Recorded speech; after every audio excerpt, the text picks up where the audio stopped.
বিধানসভার গেটে সাংবাদিককে হেনস্থা বিধায়ক অখিল গিরির। এ নিয়ে প্রতিক্রিয়া যুব মোর্চার সম্পাদক দীপায়ন চক্রবর্তীর।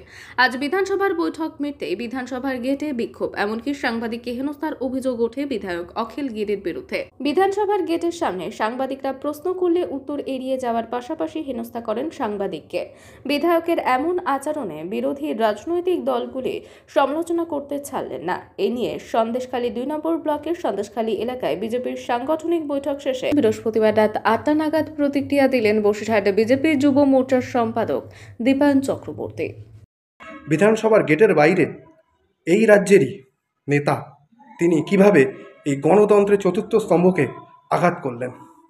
আমরা দেখেছি সেই নেতার 2 বছর আগে এই দেশের রাষ্ট্রপতিকে কিভাবে কটূক্তি করেছিলেন। আমরা দেখেছি এই রাজ্যের বর্তমান যে শাসক দল, সেই শাসক দলের প্রভাবে কিভাবে প্রশাসন গণতন্ত্রের চতুর্থ স্তম্ভের গলা টিপে ধরেছিল। যখন সন্দেশখালী আন্দোলন চলছিল, একটি জনৈক মিডিয়ার একজন স্বনামধন্য জার্নালিস্টকে কিন্তু আটক করে রাখা হয়েছিল। যাই হোক, 2026-এ তিনি যা যা হোম টাস্ক দিয়েছেন তাদের নেতা নেতৃত্বদের, তারা সেই হোম টাস্ক পালন করবেন।